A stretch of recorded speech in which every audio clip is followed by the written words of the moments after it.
오늘 저는 여러분과 함께 고난과 소망이란 제목으로 은혜의 말씀을 나누고자 합니다. 오스트리아의 정신의학자였던 빅터 프랭클 박사는 2차 대전 당시 유태인이란 이유로 독일의 아우슈비츠에 갇혀서 모진 고난을 겪었습니다. 전쟁이 끝난 후 그는 자신의 경험과 나치 독일체에서 죽은 600만 유대인들에 대하여 연구하여 의미를 찾는 인간의 탐색이라는 책을 출간했습니다. 그는 이 책에서 소망이 갖는 놀라운 힘에 관해서 상세히 기록하였습니다. 그는 말하기를 희망을 포기한 사람은 심신이 쇠약해져서 죽고 말았지만 끝까지 소망을 잃지 않았던 사람은 살아남았다. 절망하는 동료들을 격려하고 그들에게 소망을 주었던 사람들 또한 모진 고문에도 불구하고 소망을 가졌던 사람은 건강한 몸과 마음을 가지고 살아났지만 소망을 잃어버린 사람은 하나 없이 다 죽어갔다고 말을 했습니다. 우리가 이 세상에 살면서 소망이란 얼마나 귀중한지 우리가 숨쉬는 공기와 같습니다. 기독교 신앙은 고난과 소망이 교차하는 종교입니다. 바울 선생은 이 역설적인 면을 이렇게 말했습니다. 고린도후서 6장 8절로 10절에 영광과 욕됨으로 말미암으며 악한 이름과 아름다운 이름으로 말미암으며 속이는 자 같으나 참되고 무명한 자 같으나 유명한 자요 죽은 자 같으나 보라 우리가 살고 징계를 받는 자 같으나 죽임을 당하지 아니하고 근심하는 자 같으나 항상 기뻐하고 가난한 자 같으나 많은 사람을 부욕해 하고 아무것도 없는 자 같으나 모든 것을 가진 자로다. 이것이 예수 믿는 사람들의 역설적인 현상인 것입니다. 고난과 소망도 같은 역설적인 뜻이 있습니다. 즉 주님 안에서 당하는 고난은 그 안에 놀라운 부활의 씨앗이 심어져 있다는 것입니다. 겉으로 보면 고난이지만 그 안을 깨어보면 소망의 씨앗이 그 속에 있다는 것입니다. 고린도후서 4장 17절에 우리의 잠시 받는 환난에 경한 것이 지극히 크고 영원한 영광에 중한 것을 우리에게 이루게 함이라고 말했습니다. 이 사실이 가장 극적으로 증명된 것이 요셉의 생애입니다. 첫째로 요셉이 당한 사망의 엄청난 골짜기를 우리가 한번 알아보고자 합니다. 요셉은 모든 다른 형제들보다 아버지 야곱의 사랑을 받은 귀동자였습니다. 야곱은 12아들을 주었는데 그 어느 아들보다도 요셉을 사랑했습니다. 다른 아들들은 양치기를 했어도 요셉은 채색 옷을 입고 집에 있었습니다. 창세기 37장 3절로 4절에 요셉은 노년에 얻은 아들이므로 이스라엘이 여러 아들보다 그를 깊이 사랑하여 위하여 채색 옷을 지었더니 그 형들이 아비가 형제들보다 그를 사랑함을 보고 그를 미워하여 그에게 은사가 불평하더라고 말한 것입니다. 12아들 중에 11째 아들인 요셉을 아버지가 특별히 사랑함으로 형들이 마음이 편치 않았습니다. 그리고 또 특별히 채색 옷을 해 입혔습니다. 그 당시 채색 옷을 입는다는 것은 장차 아버지의 후계자가 된다는 공표와 같은 것입니다. 채색 옷이란 고급 천의 긴 겉옷으로 왕의 자녀나 귀족들이 입었던 옷이었습니다. 그런데 12형제 중에 11째인 그에게 하나님이 채색 옷을 입혔으니 그 형들이 볼 때 도저히 참을 수가 없는 분노를 느꼈습니다. 그런데 하나님은 요셉에게 두 번이나 연속하여 미래에 대한 암시적인 꿈을 보여주십니다. 한 번은 곡식단을 밭에서 거두는데 11단이 일어서서 요셉의 단을 향해서 절을 했습니다. 그 꿈을 꾸고 그것을 형들에게 이야기하니 형들이 듣고 대단히 불쾌했습니다. 그 다음에 또 꿈을 꾸었는데 해와 달과 11별이 자기를 향해서 절을 하더라는 꿈을 꾸고 그 꿈 이야기를 했습니다. 그러자 요셉의 형들이 어마어마하게 분노했습니다. 네가 과연 우리의 왕이 되려고 하느냐? 우리가 과연 너에게 엎드려 절하겠느냐? 그들은 분통을 터뜨렸습니다. 그러나 그 꿈이야말로 장차 요셉이 당할 억센 고난 속에 심겨진 소망의 씨였습니다. 장차 요셉이 얼마나 큰 고난 당할 것을 요셉은 몰랐습니다만 그 고난이 다가오기 전에 이미 요셉의 마음속에 하나님은 놀라운 꿈의 씨앗을 심어준 것입니다. 창세기 37장 10절로 11절에 보면 그가 그 꿈으로 부경에게 고함에 아비가 그거를 꾸짖고 그에게 이르되 너희 꾼 꿈이 무엇이냐? 나와 내 모와 내 형제들이 참으로 가서 땅에 엎드려 내게 절하겠느냐? 그 형들은 시기하되 그 아비는 그 말을 마음에 두었더라고 말한 것입니다. 그런데 그 고난의 날이 다가오게 된 것입니다. 요셉이 하나님 앞에 놀라운 소망의 씨앗을 마음에 받아서 감추었지만은 이제는 고난이 그에게 몰아닥쳐간 것입니다. 아버지가 요셉을 보고 형들이 들에서 양을 치는데 안부도 물어볼 겸 음식을 갖다 주고 오라고 했는데 형들에게 음식을 가지고 가니까 형들이 들에서 그를 보고 이렇게 말했습니다. 창세기 37장 19절로 20절에 서로 이르되 꿈꾸는 자가 오는도다. 자, 그를 죽여 한 구덩이에 던지고 우리가 말하기를 악한 짐승이 그를 잡아먹었다 하자. 그 꿈이 어떻게 되는 것을 우리가 볼 것이니라 하는지라. 요셉의 형제들이 요셉이 꿈꾼 것에 대해서 굉장히 분을 품고 있었습니다. 그래서 우리가 저 꿈꾸는 놈을 잡아 죽여버리자. 과연 그 꿈이 어떻게 되는지 우리 보자. 꿈에 대한 도전을 했습니다. 오늘날도 우리가 종종 하나님이 주신 꿈에 대해서 도전하지만은 여러분 꿈을 이길 수는 없습니다. 형들이 요셉을 잡아서 발가벗기고 마른 우물에 던져넣습니다. 인기척이 없는 들판 한가운데에 있는 마른 우물에 형들이 요셉을 발가벗겨 던져버리고 형들은 요셉이 가져온 음식을 좋다고 지글거리고 웃으면서 먹고 그들이 약물을 거느리고 떠나버리면 요셉은 그곳에서 굶어 죽을 수밖에 없습니다. 너무나 캄캄한 절망에 처했습니다. 그러나 그 절망 가운데 요셉의 가슴 속에 보석처럼 빛나는 것이 바로 꿈이었습니다. 희망의 꿈을 하나님이 이미 요셉의 가슴 속에 심어주었습니다.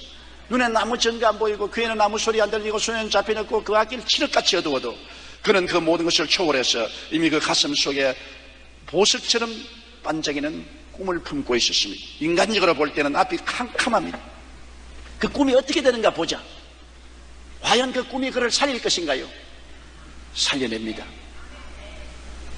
요셉의 형들이 식사를 하고 있는데 미대한 대상들이 지나갑니다. 이스라엘에 와서 길리앗의 향품 같은 것을 사서 애굽으로 내려가서 파는 대상들입니다. 그러니까 유다가 말하기를 우리 동생을 마른 우물에 던져서 죽일 필요가 있냐. 종의 값을 받고 팔면은 우리가 돈 벌고 유익하고 종으로 애굽에 팔려가면 다시 살아 돌아올 수 없으니 그게 좋지 않느냐. 형제들이 그거 옳다, 그거 좋다. 그래서 그들은 죽이겠다는 생각을 돌이켜 요셉을 마른 우물에서 끌어내어서 은 20냥을 받고 요셉을 팔아먹어버렸습니다. 요셉이 대상에게 묶여서 벌거벗은 채로 울고 울며 뒤를 돌아보고 형들아 날 살려달라 우성을 치면서 끌려가고 마는 것입니다. 창세기 37장 28절에 때 미디안 사람 상고들이 지났는지라 그들이 요셉을 구덩이에서 끌어올리고 은 20개의 그를 이스마엘 사람들에게 팔매 그 상고들이 요셉을 데리고 애굽으로 갔더라. 그는 끌려가면서 생각했습니다. 다시는 아버지를 볼 수 없고 이젠 절망이고 형들이 나를 이렇게 할 수 있느냐. 그 말로 다 할 수 없는 심적인 고통을 당했었습니다. 그럼에도 불구하고 그 마음속에 유일한 소망이 그 고난 중에 하나님이 심어놓은 꿈인 것입니다. 꿈을 이미 하나님이 심어놓았는데 형들이 그 꿈을 없애려고 해도 그 꿈이 요셉을 그 환난 가운데서 끌어낸 것입니다. 그리고 그는 애굽의 땅으로 끌려가면서 마음속에 느낀 것은 하나님께 버림받았다는 심정인 것입니다. 피를 마르게 하는 불안과 공포입니다. 얼마나 처절하고 절망적인지 말로 다 할 수가 없고 아버지가 보고 싶은 마음이 마음속에 끌어올라 눈물을 감출 수가 없었습니다. 에레미야가 3장 17절 18절에 보면 주께서 내 심령으로 평강을 멀리 떠나게 하시니 내가 복을 잊어버렸으며 스스로 이르기를 나의 힘과 야훼께 대한 내 소망이 끊어졌다 하였더라. 우리도 고난당하면 이럴 때가 많습니다. 사면이 캄캄하고 앞날이 보이지 않습니다. 나는 하나님께 버림받았구나. 이제는 죽었구나. 그 어마어마한 절망이 휩쓸 때가 있는 것입니다. 그러나 그러한 때에 유일하게 예수 믿는 사람은 그 절망 가운데 예수 그리스도라는 희망의 씨앗이 심어져 있다는 것입니다. 이것이 놀라운 것입니다. 아무리 캄캄한 고통과 좌절과 절망이라도 예수를 모시고 있으면 예수님이 바로 희망의 씨앗인 것입니다. 폭풍과 휘몰아치고 설한 북풍이 불고 얼마나 어두운 겨울철이라도 그 고통 가운데 봄이 심어져 있습니다. 봄의 향기는 보이지 않지만은 겨울의 한가운데 심어져 있습니다. 우리가 아무리 흑암의 캄캄한 골짜기를 지난다 하더라도 예수를 구주로 모시고 있으면 예수님은 부활의 하나님이시기 때문에 이미 희망의 씨앗이 심어져 있는 것입니다. 그는 자기의 절대 무력, 인간적인 절망에 처했지만은 그가 꾼 두 번의 꿈이 그 마음속에 보석처럼 희망으로 반짝여서 이기게 만들어준 것입니다. 유태인 랍비 휴고 그리는 2차 대전 당시 독일의 집단 수용소에 갇혀 온갖 고난을 겪었습니다. 그런 전쟁이 끝나고 나서 자신의 경험을 독일의 데어 모르겐이라는 잡지에 기고했는데 그 가운데 다음과 같은 이야기가 있습니다. 그날은 1944년의 몹시 추웠던 겨울날이었습니다. 그날 저녁 아버지는 저와 또 몇 명의 친구분들을 건물 한 구석으로 모이게 하셨습니다. 그리고 품 안에서 진흙으로 만든 주발과 버드 한 조각을 꺼냈습니다. 버드는 당시 수용소에서는 구하기조차 어려웠던 것인데 아버지는 그 버드를 녹이시더니 거기에 심지를 적셔서 불을 붙이셨습니다. 제가 항의를 했습니다. 왜 그 귀한 버드를 먹지 않고 낭비하느냐? 그렇게 했더니 아버지는 그 불꽃을 가만히 바라보시면서 이렇게 말씀하셨습니다. 얘야, 사람은 밥을 먹지 않고도 3주간 살 수 있지 않느냐? 우리가 한때 물을 안 주어서 3일 동안 물을 마시지 못해도 살아남았지 않느냐? 그러나 너도 알다시피 사람이란 희망이 없으면 하루도 살 수 없다. 내가 이 진흙에 버드를 담아 불을 켠 것은 우리가 결코 희망을 잃지 않고 이 불꽃 같은 하나님을 마음속에 품고 살자는 상징적인 것이다. 우리 가슴 속에 하나님의 불꽃이 있는 이상 희망을 저버리지 않으면 우리는 살아남을 것이라고 아버지가 말하셨습니다. 그런 그것을 잊지 않고 기록했었습니다. 고난에 빠진 사람에게 가장 필요한 것은 희망입니다. 가슴 속에 희망이 있는 사람은 어떠한 역경과 고난도 헤쳐나갈 수 있기 때문인 것입니다. 여러분, 예수님 십자가상의 절망과 그 절망 안에 숨겨진 부활의 소망을 우리는 잊지 말아야 됩니다. 기독교는 바로 소망의 종교입니다. 예수님께서 제자들에게 버림당하고 원수들의 조롱을 받고 처참하게 십자가에 못 박여 몸짓고 피 흘리며 있었어도 그 가슴 속에는 하나님이 약속해 주신 희망의 꿈이 있었습니다. 가장 처절한 절망 속에서도 예수님은 부활이라는 희망의 불꽃을 간직하고 계셨던 것입니다. 기독교 신앙은 항상 절망의 칠흑 같은 상황 속에서 소망의 빛이 심어져 있는 것이 기독교인 것입니다. 이것이 기독교와 다른 종교와 다른 것입니다. 인간의 수양과 도덕으로 내일을 기약하는 것이 아닙니다. 우리에게 어떠한 고난이 다가와도 어떠한 좌절과 절망이 다가와도 예수님을 모시면 죽었다가 부활하신 그리스도가 우리에게 희망의 불꽃이 되어 아무리 답답한 곳에서도 희망이 이미 그 가운데 존재한다는 것입니다. 흑암 속에 이미 희망의 불꽃이 타고 있습니다. 절망 속에 이미 절망을 벗어난 희망이 가슴 속에 심어져 있는 것입니다. 예수님의 십자가 죽으시면 곧 부활로 새 출발이 일어나는 것을 말하는 것입니다.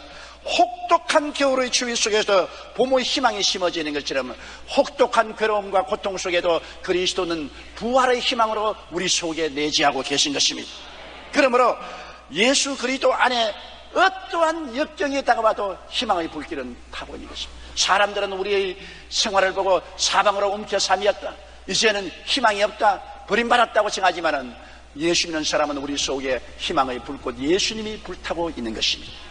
부활이 있습니다. 어떤 죽음이 와도 그를 극복하는 부활이 이미 가슴 속에 내재하고 있는 것입니다. 20세기의 위인 중 한 사람으로 꼽히는 일본의 가가와 도요히코 선생의 이야기입니다. 시골에서 태어난 그는 15살 전에 동경으로 올라와 낮에는 인쇄소 같은 데서 하인으로 일을 하고 밤에는 학교에 가서 공부를 했습니다. 이렇게 미래를 향해 열심히 살던 그는 21살 젊은 나이에 절대 절망의 위기에 처했습니다. 그동안에 시름시름 앓던 폐병이 이제는 악화되어 크게 각혈을 했는데 의사에게 가니까 살 소망이 없다고 말했습니다. 그때만 하더라도 폐병은 오늘날 암보다 더 절망적인 사망 징후였습니다. 그래서 그는 모든 소망을 다 던져버리고 자리에 들어 누웠습니다. 그런데 몇 년 전 선교사로부터 전도를 받아 신앙생활을 하고 있던 그는 병상에 문득 이런 생각이 났습니다. 지금 모든 희망이 끊어져서 자살을 기회하고 있는데 내가 믿는 예수님도 그 극렬한 고통과 절망 가운데 자살할 생각을 가졌던가? 아니다. 예수님은 십자가의 고난 중에도 희망을 꿈꾸고 계셨다.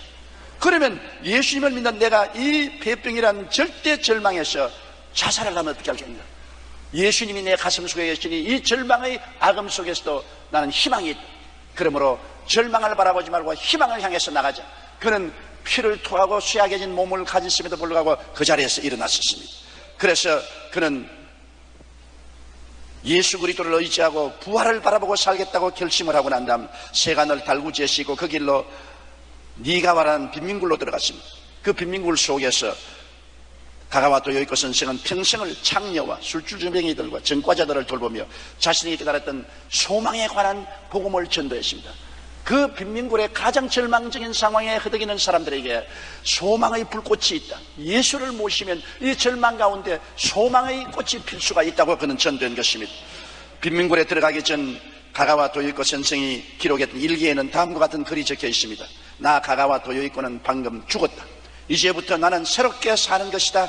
죽음의 선을 건너서 영원한 희망을 가진 삶을 살기 시작했다. 죽음을 목전에 둔 칠흑 같은 절망 속에서도 하나님께 대한 소망을 발견할 수 있다면 가가와 도요이코처럼 우리도 새로운 소망을 가질 수 있습니다. 가가와 도요이코는 그 너무나 거대한 희망 때문에 폐병조차도 극복을 당하고 물러가고 그는 오래 장수하면서 빈민들을 위해서 일생을 바칠 수가 있었던 것입니다. 둘째로 요셉의 고난 속에 하나님은 언제나 안 보이게 동행했습니다. 제가 말씀드린 것처럼 고난 속에 희망의 씨앗이 심어있는 것처럼 예수를 믿는 사람에게는 어떠한 고난 속에도 하나님이 그 안에 함께 계신 것입니다. 하나님을 떠나버린 고난은 없습니다. 바깥에서 볼 때는 천지가 뒤엎어지는 폭풍과 불어와도 그 안에는 하나님이 같이 계신 것입니다. 요셉이 애굽에 내려가서 시위대 대장 집에 종으로 팔렸습니다. 보디발의 집 종으로 팔려서 인간 이하의 대접을 받고 짐승과 같이 움막에서 자고 깨면서 살았지만은 그 고난 가운데 하나님이 같이 계신 것입니다. 창세기 39장 2절에 야훼께서 요셉과 함께 하심으로 그가 형통한 자가 되어 그 주인 애굽 사람의 집에 있습니다. 하나님이 계시면 형통한 종의 생활, 짐승의 생활을 하면서도 하나님은 형통하게 만들어서 요셉이 하는 일마다 잘되게 만드는 것입니다. 여러분, 우리는 토기장이와 진흙을 잘 알고 있지 않습니까? 이사야 64장 8절에 그러나 야훼여 주는 우리 아버지시니이다. 우리는 진흙이요 주는 토기장이시니 우리는 다 주의 손으로 지으신 것입니다. 요셉은 바로 토기장이 주님의 손에 들린 것입니다. 토기장에는 산에서 진흙을 펴와서 그것을 그대로 토기를 만들지 않습니다. 그를 때리고 두들기고 부수고 발로 짓밟아서 완전히 부들부들하고 찐득찐득한 찰흙이 되게 만드는 것입니다. 그 과정이 괴롭습니다. 때리고 부수고 짓밟는 것입니다. 그래서 찰흙이 되면 토기장에는 그것을 농로에 얹어서 자기가 원하는 그릇을 만드는 것입니다. 하나님은 요셉이란 위대한 일꾼을 만들기 위해서 애굽의 보디발의 집 종으로 보내어서 짓이겨지고 짓밟혀지고 깨어지면서 하나님 손에서 아름다운 장차 국무총리를 하나님이 만들어가고 있던 것입니다. 그러므로 여러분, 모든 고난의 과정 속에는 희망의 씨앗이 심겨져 있습니다. 예수 믿는 사람에게 희망이란 근질기게 붙어있는 것입니다. 어떠한 고난의 과정 속에도 희망의 씨앗이 심어져 있고 그 씨앗은 곧장 사기 턱에 되어 있는 것입니다. 고난이 어제에 대한 죽음이면 희망은 내일에 대한 새 출발인 것입니다. 요셉은 계속 고난을 당했지만은 계속 그 속에 꿈은 살아서 움직였습니다. 요셉이 10년 동안 종살이해서 그 집에 가정 총무가 되었을 때 보디발의 아내가 요셉에 대해서 연애의 마음을 품고 그를 따랐으나 요셉이 단호하게 거부했습니다. 하루는 종들이 다 밭에 일하러 가고 없는 낮에 대청마루에 일 보러 갔다가 늦게 잠을 자고 일어난 그 보디발의 아내가 요셉을 보자 요셉을 붙잡고 끌어안았습니다. 요셉이 그 유혹을 뿌리치자 요셉의 옷을 빼앗아서 손에 쥐고 그 다음에는 고함을 쳤습니다. 요셉이 나를 급간하러 왔다가 내가 고함을 치니까 나를 버리고 도망쳤다. 그 증거로 옷을 잡고 있다. 요셉은 도저히 변명할 수가 없습니다. 아무도 본 사람이 없습니다. 그리고 그 부인은 고함 치며 눈물을 흘리고 발버둥을 칩니다. 어떤 누가 와도 요셉이 흉악한 짓을 했다고 인정을 할 수밖에 없었습니다.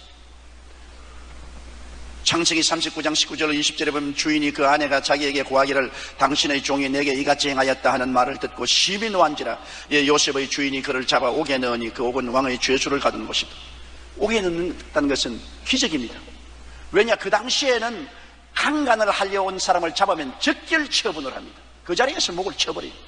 더구나 종인데 종은 생명에 존귀함이 전혀 없습니다. 법적 보호가 없습니다. 주인이 죽이면 아무리 죽여도 짐승과 한 가지입니다. 더구나 보디발 같은 애굽의 시위대장인데 그 아내를 급간했다고 고함을 치는데 보디발이 와서 그대로 둘 수가 있습니까? 절대 절대절명의 위기에 처했습니다. 그는 목이 날아가게 되어 있습니다. 살린다는 것은 그 당시 습관으로는 있을 수가 없습니다. 그럴 때도 요셉은 그 절망 가운데 가슴에 숨겨진 꿈을 생각했습니다. 내가 죽어버리면 형들이 언제 와서 내게 절하겠느냐?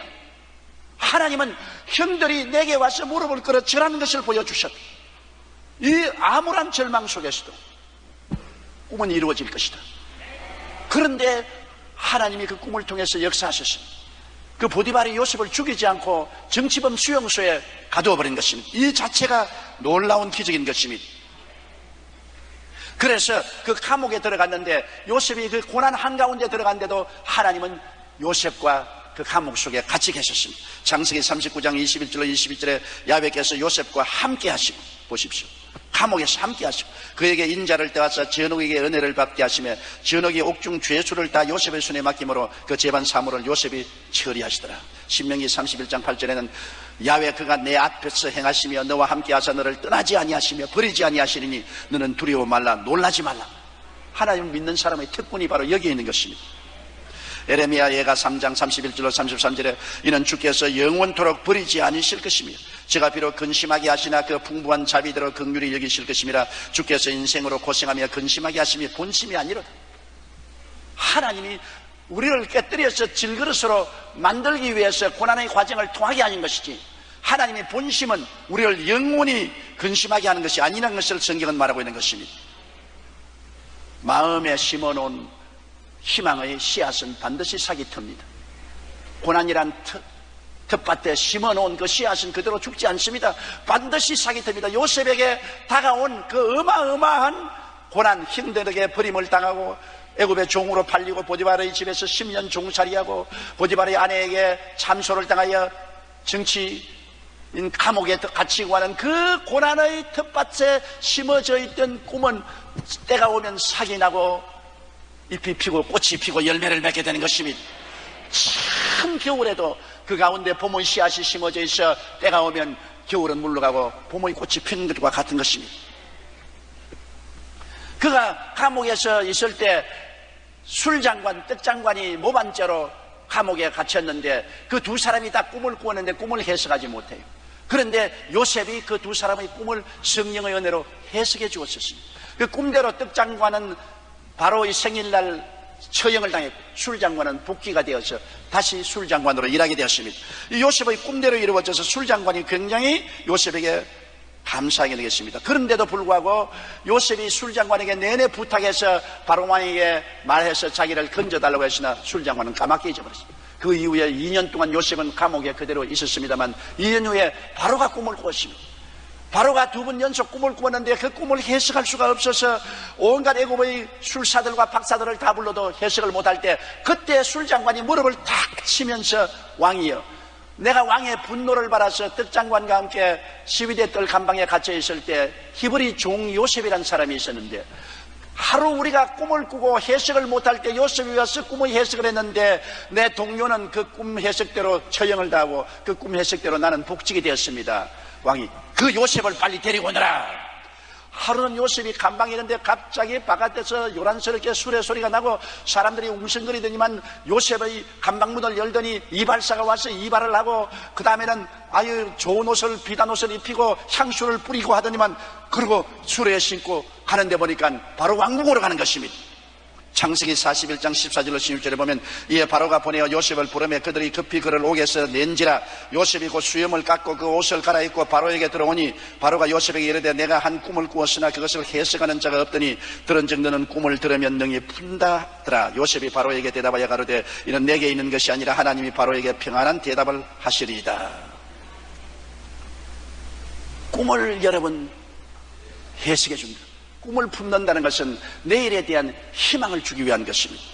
제2차 세계대전 당시 무려 600만 명이나 되는 유대인들이 비참하게 죽어갔습니다. 그래서 많은 사람들이 유대인이 재기하는 것은 불가능한 일이라고 생각했습니다.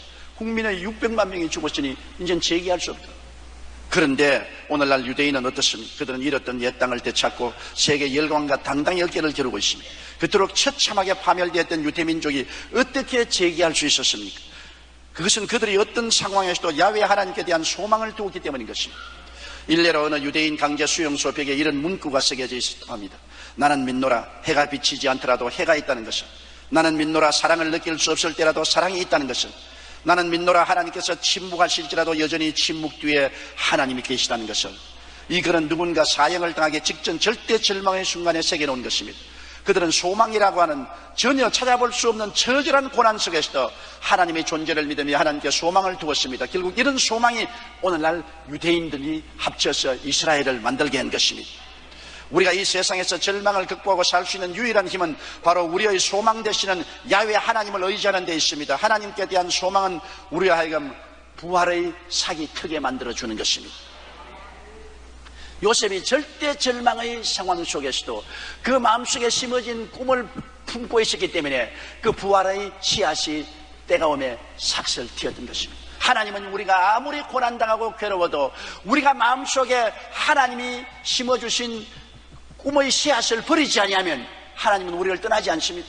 우리는 종종 하나님이 우리를 버렸다고 생각할 때가 많습니다. 온 사방을 삼켜봐도 원수의 소리밖에 들리지 않고 칠흑같이 캄캄할 때 하나님이 버렸다고 생각할 때가 많습니다. 저는 책에서 한 부부 이야기를 읽었는데 매우 깊이 감동을 느꼈습니다. 그 부부는 아주 사이가 좋았는데 자매님은 전화 상담원이고 남편은 직업 군인이었습니다. 그런데 그 아내가 눈이 자꾸 침침하다 그래서 남편이 병원에 데려갔더니 각막염이라는 것입니다. 빨리 수술하지 아니하면 실명한다고 했습니다. 그래서 급히 서둘러서 병원에서 수술을 했습니다. 그리고 일주일이 지나서 붕대를 풀었는데 수술이 잘못되어서 영영이 시력을 잃어버린 장님이 되었습니다. 그 부인은 울고 좌절과 절망했습니다. 젊은 부인이 이제 실명했으니 어떻게 살아갑니까? 남편이 아무리 위로해도 위로할 수가 없었습니다.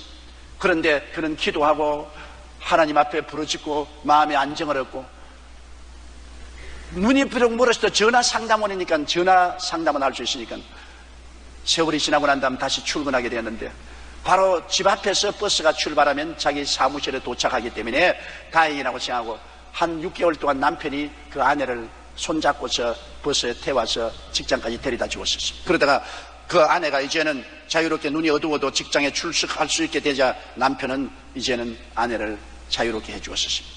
그런데 그 아내가 한 6개월쯤 버스를 타고 언제나 기사 뒷자리에 앉아가지고서 출근을 했는데, 하루는 기사가 부인 참 행복한 사람이네요 그럽니다. 그 부인이 그런 농담하지 마세요. 이 젊은 나이에 시력을 잃고 이렇게 장님이 되어 사는 것이 어떻게 행복합니까? 그러자 기사가 매일 아침 부인을 지켜보는 사람이 있잖아요. 그런데 왜 불행해요? 네? 그게 무슨 말씀이에요? 누가 나를 매일 아침 지켜본단 말이에요? 모르셨습니까? 남편 되신 분이 매일같이 부인과 함께 버스를 타고 부인이 앞좌석에 앉으면 남편은 저 뒷좌석에 앉아서 항상 당신을 쳐다보고 있습니다. 당신이 버스에서 내려서 사무실에 들어가는 것을 뒤에 따라가서 보고 확인하고 난 다음에 자기는 다시 돌아와서 버스를 타고 돌아갔는데 그걸 몰랐습니까? 남편은 부인이 익숙해져서 버스를 타고 다닐 때쯤 됐고 난 다음에도 안심하지 못하기 때문에 부인이 출근할 때 잘 갔다 오라고 말은 하고 난 다음 그 같은 버스를 타고 뒷좌석에 앉아서 늘 부인을 쳐다보고 그 직장에 들어갈 때까지 살피고 난 다음에 자기 직장으로 돌아갔는데 부인은 그것을 몰랐습니다. 그때야 부인이 깜짝 놀랐습니다. 여러분, 하나님께서 우리를 떠났다고 생각하지만 항상 우리 뒤에 주님은 따라다니는 것입니다. 성경에는 하나님이 우리를 눈동자같이 사랑한다고 말했습니다. 눈동자같이 지킨다 했는데 눈동자를 누가 지킵니까? 눈꺼풀이 지킵니다. 여러분, 보통 때는 눈을 깜박깜박해도 눈꺼풀이 있는 줄 모릅니다만 바람이 불 때 티끌이 눈에 날라 들어올 때 연기가 날 때는 눈꺼풀이 눈을 탁 닫아줌으로 눈을 보호하는 것을 알 수 있죠. 보통 때는 하나님이 계신 건 모르지요. 하나님이 눈동자같이 사랑한다고 했으니 그러나 뭐 하나님 어디 계시야 하지만 우리가 고난당할 때 눈꺼풀처럼 하나님이 싹 덮어주는 것을 깨닫게 되는 것입니다. 여러분, 하나님은 우리가 고난당할 때 우리를 홀로 두지 않습니다.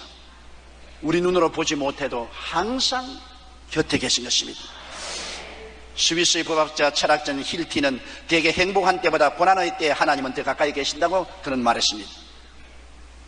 요셉이 모든 슬픔의 극치에서 그는 소망의 씨앗을 가슴에 품고 소망을 바라보고 이겨낼 수 있었고, 소망과 함께 하나님이 같이 계셔서 그 흥함이 광명으로, 무질서가 질서로, 죽음이 삶으로, 추가 미로, 변화되게 하나님 만들어 주신 것입니다. 우리의 가슴 속에 심겨진 예수 그리스도는 사망을 이긴 부활의 하나님이요, 반드시 그가 우리 가슴 속에 있는 이상 우리는 소망을 품게 되는 것입니다. 그 소망의 씨앗은 반드시 싹이 나는 것입니다. 우리가 뒤로 물러가지 않고 낙심하지 않으면 반드시 싹이 납니다. 예수 믿는 사람이란 누구냐? 그 가슴 속에 소망의 씨앗을 품은 사람들인 것입니다. 이것이 안 믿는 사람하고 다른 것입니다. 안 믿는 사람 속에는 소망의 씨앗이 없지만은 우리는 소망의 씨앗을 품어놓은 것이기 때문에 동남풍이 불고 서부풍이 불고 내 앞길 체력같이 어둡고 눈보라치고 험하도 우리의 속에는 소망의 씨앗은 언제나 피어날 준비를 하고 있고 때가 오면 피어나게 되는 것입니다. 눈물은 사라지고 어둠은 사라지고 좌절은 사라지고 절망은 사라지고 기쁨이 다가오는 것입니다. 오늘 세 번째 우리가 이걸 알고 싶은 것은 바로 요셉의 생애 속에서 그러한 것이 일어났다는 것입니다. 고난의 텃밭에 피어난 희망의 꽃입니다. 잔이 넘치는 삶인 것입니다. 시편이 그렇게 말하지 않습니까? 내 잔이 넘치나이다. 주께서 내 원수의 목전에서 내게 상을 베푸시고 기름으로 내 머리에 말하시니 내 잔이 넘치나이다. 요셉은 기절 초풍을 말안하게 위대한 체험을 했습니다. 바로의 꿈을 해석해 주자 바로가 그 자리에서 요셉을 애굽의 국무총리로 지명을 했다는 것입니다. 형들 앞에서 보디발과 그를 참수한 아내 앞에서 진수성찬을 차렸습니다. 그를 시위대들에 가두었던 보디발은 이제 요셉의 보호자가 되고 마는 것입니다. 부하가 되고 마는 것입니다. 사람 팔자 시간 문제, 음지가 양지는 말이 그대로 이루어진 것입니다. 창세기 41장 40절로 43절에 요셉이 바로왕의 꿈을 해석했습니다. 당신 나라에 7년 풍년이 들었다가 앞으로 7년 흉년이 될 것인데 너무 흉년이 강하기 때문에 풍년은 흔적도 없을 것입니다. 그러므로 이를 면하기 위해서는 당신은 좋은 관리를 세우고 각 도에 쌀 창고를 세워서 흉년이 올 때 쌀과 보리와 밀을 전부 창고에다가 쌓아놓았다가 흉년이 올 때 그것을 백성들에게 팔면 먹고 살 것입니다. 놀라운 해석과 그 해결 방책조차 다 말을 해 주었습니다. 그러니 바로왕이 반하지 않을 수 있습니까? 창세기 41장 40절 43절에 너는 내 집을 치리하라. 내 백성이 다 내 명령을 복종하리니 나는 너보다 높음이 보좌뿐이니라. 바로가 또 요셉에게 이르되 내가 너로 애굽 온 땅을 총리하게 하노라 하고 자기의 인장 반지를 빼어 요셉의 손에 끼우고 그에게 세마포 옷을 입히고 금사슬을 목에 걸고 자기에게 있는 버금술에 그를 태우매 무리가 그 앞에서 소리 지르기를 엎드리라 하더라. 바로가 그로 애굽 전국을 총리하게 하였더라. 놀라운 꿈이 이루어진 것입니다. 그 속에 기나긴 세월 동안 10년하고도 플러스 3년 동안 웅크려 있던 희망의 씨앗이 싹이 나기 시작한 것입니다. 열매를 맺게 된 것입니다. 창세기 41장 38절에 39절에 바로가 그 신하들에게 이르되 이와 같이 하나님의 신이 감동한 사람을 우리가 어찌 얻을 수 있으리요? 요셉에게 이르되 하나님이 모든 것을 내게 보이셨으니 너와 같이 명철하고 지혜 있는 자가 없다. 이렇게 지혜 있고 명철한 그릇을 만드는데 13년의 세월이 걸린 것입니다.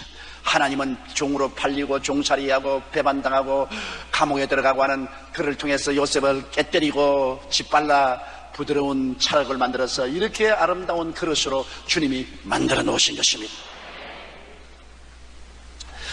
그때로부터 요셉의 삶 속에 잔이 넘치는 삶이 시작한 것입니다. 왜? 자기만 살 뿐 아니라 수많은 사람을 살렸으니까. 형들을 다 불러오고 아버지도 불러왔습니다.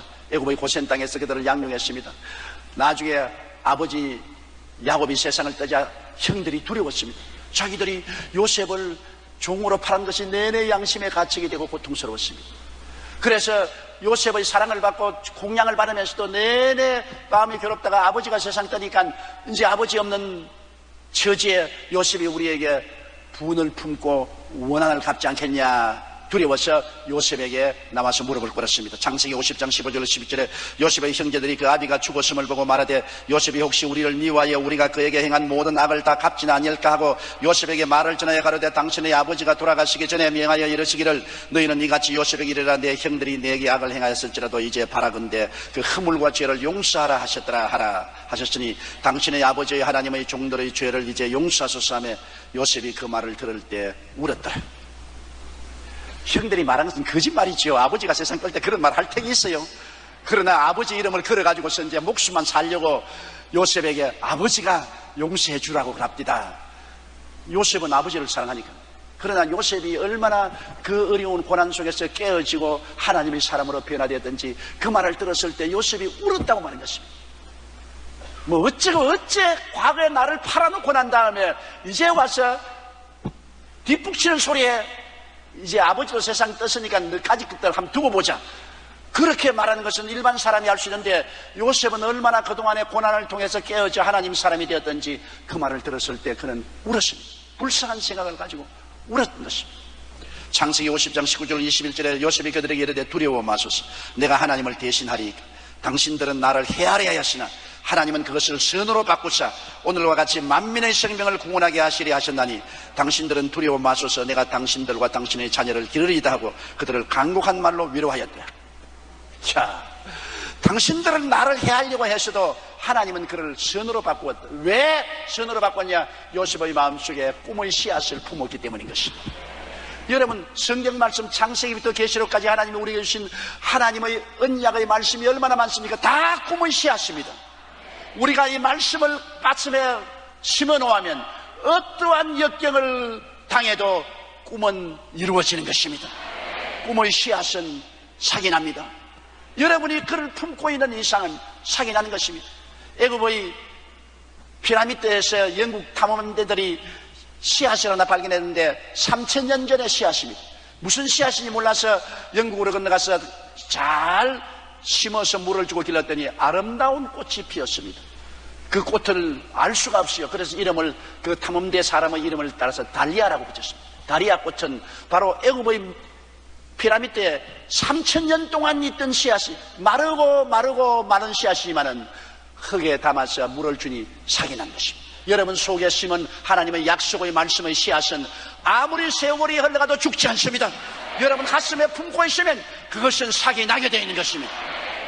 기독교 신앙생활은 항상 십자가와 부활의 연속입니다. 십자가의 죽음이 있는가 하면 그 다음에는 부활이 다가오는 놀라운 신앙인 것입니다.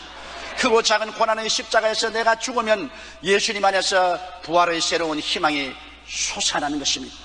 주님 안에서는 모든 고난은 그 안에 주님이란 희망의 씨앗이 심어져 있습니다. 예수 믿는 사람은 절망할 수 없습니다. 사망이나 생명이나 높음이나 낮음이나 깊음이나 그 아무 것이라도 우리를 좌절하고 절망시킬 수 없는 것은 죽었다가 부활하신 예수님이란 위대한 희망의 씨앗이 우리 마음속에 심어져 있기 때문인 것입니다. 고난과 소망에 대한 명언을 보면 루시 렌케리안 사람은 그림자를 두려워하지 말라. 그림자는 가까운 곳에 빛이 있다는 것을 의미한다. 미국의 시인인 존 그린리프 휘터는 말하기를 구름 뒤에는 별빛이 숨어있고 소나기를 뚫고 오시는 햇살이 비쳐요.